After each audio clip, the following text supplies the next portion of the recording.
Hello friends, welcome to Rathi's kitchen. நான் உங்கள் ஈமா பேசுகிறேன். இன்றைக்கி நம்ம சேனலில் பஞ்சாபி ஸ்டைலில் பன்னீர் டுஃபானி எப்படி செய்கிறது தான் பார்க்க போகிறோம். ஃப்ரெண்ட்ஸ், இந்த ரெசிபியை ரொம்ப சுலபமாக செஞ்சிடலாம். இது சப்பாத்தி, நான் இது கூட நம்ம வச்சு சாப்பிடும்போது ரொம்ப டேஸ்டியாக இருக்கும். இந்த ரெசிபியை நம்ம எப்படி செய்யலான்னு வீடியோக்குள்ளே போய் பார்க்குறதுக்கு முன்னாடி நம்ம சேனல் இப்போ தான் முதன்முறையாக பார்க்குறீங்கன்னா சப்ஸ்கிரைப் பண்ணிவிட்டு பாருங்கள் ஃப்ரெண்ட்ஸ். இப்போ வாங்க வீடியோக்குள்ளே போகலாம். ஃப்ரெண்ட்ஸ், இந்த பன்னீர் டுஃபானி செய்கிறதுக்காக இப்போ பாத்திரத்தில் இது போல் கொஞ்சமாக தண்ணி சேர்த்துட்டு இது நல்லா கொதிச்சு வர நேரத்தில் மீடியம் சைஸ் தக்காளி 2 சேர்த்துக்கலாம். இது கூடவே 4-5 பச்சை மிளகாயும் சேர்த்துக்கலாம். இது கூட கொஞ்சமாக கொத்தமல்லி இலைகள் காம்போடவே சேர்த்துக்கலாம். சேர்த்துட்டு இது கூட நம்ம ஒரு 20லேருந்து 25 முந்திரி பருப்பு போல் சேர்த்துக்கலாம். இது நல்லா ஒரு 2-3 நிமிஷம் நல்லா கொதிச்சு வரணும். இந்த மேலே இருக்கிற தக்காளியோட தோலெல்லாம் நல்லா தனியாக பிரிஞ்சு வரணும். அந்த அளவுக்கு நல்லா கொதிச்சு வந்ததுன்னா போதும். இது நல்லா ஒரு 2-3 நிமிஷம் ஆனதுக்கப்புறமா இப்போ நம்ம ஸ்டவ் ஆஃப் பண்ணி விட்டுட்டு இதை அப்படியே இந்த தக்காளி, கொத்தமல்லி, பச்சை மிளகாய், பூண்டு இதெல்லாம் சேர்த்தல அதெல்லாம் சேர்த்து ஒரு மிக்ஸி ஜாரில் இந்த தண்ணியை சேர்த்து நல்லா பேஸ்ட்டாக அரைச்சி எடுத்துக்கலாம். அடுத்ததாக இதை தாளிக்கிறதுக்காக இப்போ ஸ்டவ்வில் ஒரு கடாய் வச்சுக்கிறேன். இதில் ஒரு சின்ன க்யூப் சைஸ் அளவுக்கு பட்டர் சேர்த்துட்டு இது கூடவே 2 ஸ்பூன் அளவுக்கு எண்ணெய் சேர்த்துக்கலாம். இது நல்லா சூடானதுக்கப்புறம் ஒரு 1/4 ஸ்பூன் அளவுக்கு சோம்பு சேர்த்துக்கலாம். சோம்பு பொரிஞ்சு வந்தோடனே இதில் மீடியம் சைஸ் வெங்காயம் 2 எடுத்து சின்ன சின்னதாக கட் பண்ணிவிட்டு அதையும் சேர்த்துக்கலாம்.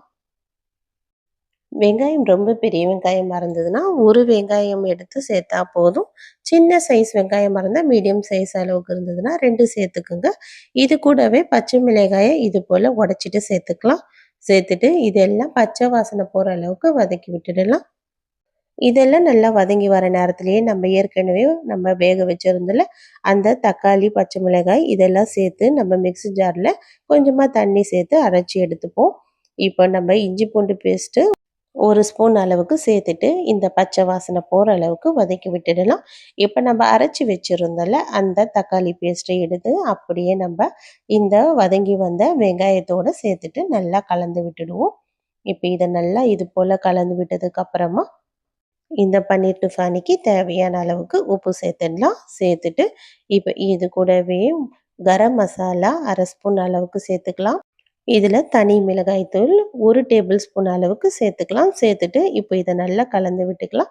நான் இன்னைக்கு காஷ்மீரி மிளகாய் தூள் தான் சேர்த்துருக்கேன். இது காரம் குறைவாக தான் இருக்கும், கலர் நல்லா எடுத்து கொடுக்கும்.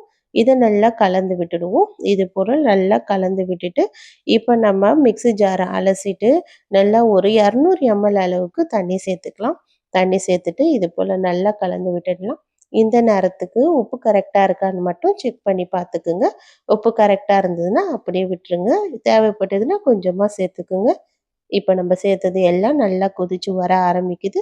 நல்லா கொதிச்சு வந்ததுக்கப்புறம் இந்த நேரம் நான் க்யூப் சைஸாக கட் பண்ணி வச்சுருந்தேன் பன்னீர் எடுத்து சேர்த்துக்கிறேன்.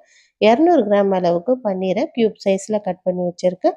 அந்த பன்னீரை சேர்த்துட்டு இப்போ ஸ்டவ்வை லோ ஃப்ளேமில் மாற்றிடலாம். லோ ஃப்ளேமில் மாற்றிட்டு இது நல்லா கொதிச்சு வர நேரத்தில் அப்படியே நம்ம மூடி போட்டு மூடிடலாம். ஒரு 5 நிமிஷத்துக்கு அப்படியே லோ ஃப்ளேம்லேயே இருக்கட்டும் ஸ்டவ்வு. நல்லா லோ ஃப்ளேம்லேயே அப்படியே இந்த பன்னீர்லாம் நல்லா வெந்து வரட்டும். நல்லா ஒரு 5 நிமிஷத்தில் இது பன்னீர்லாம் நல்லா வெந்து வந்துடுச்சு. இந்த குழம்பும் நல்லா ஆற ஆற திக்காக ஆரம்பிச்சிடும். இந்த ஸ்டேஜில் நல்லா கலந்து விட்டுடலாம். இப்போ நான் வீட்லேயே ரெடி பண்ணி வச்சுருந்த ஃப்ரெஷ் க்ரீம் ஆட் பண்ணிக்கிறேன். ஃப்ரெஷ் க்ரீம் எப்படி நான் ரெடி பண்ணேன்னா, 1 கப் அளவுக்கு பால், இது கூடவே 30 பல்லு போல் முந்திரி பருப்பு சேர்த்துட்டு இது கூட 1 ஸ்பூன் அளவுக்கு சர்க்கரையும் சேர்த்து நான் நல்லா மிக்ஸி ஜாரில் சேர்த்து அரைச்சி வச்சுட்டோன்னா ஒரு சூப்பரான ஃப்ரெஷ் க்ரீம் நம்ம வீட்லேயே ரெடி பண்ணிடலாம். இதை சேர்த்துட்டு இது கூட தாராளமாக கொத்தமல்லி இலைகள் தூவிட்டு ஸ்டவ் ஆஃப் பண்ணி விட்டுடலாம். அவ்வளோதான், நமக்கு எவ்வளோ சுலபமான முறையில் இந்த பஞ்சாபி ஸ்டைல் பன்னீர் டுஃபானி ரெடி ஆகிடுச்சுல ஃப்ரெண்ட்ஸ். கண்டிப்பாக நீங்களும் ட்ரை பண்ணி பாருங்கள். ட்ரை பண்ணி பார்த்துட்டு எப்படி இருக்குன்னு எனக்கு மறக்காமல் கமெண்ட் பண்ணுங்கள். இந்த வீடியோ பிடிச்சிருந்தால் லைக் பண்ணுங்கள், உங்கள் ஃப்ரெண்ட்ஸோடையும் ஷேர் பண்ணுங்கள். மறக்காமல் நம்ம சேனலை சப்ஸ்கிரைப் பண்ணிவிடுங்க. தேங்க்யூ.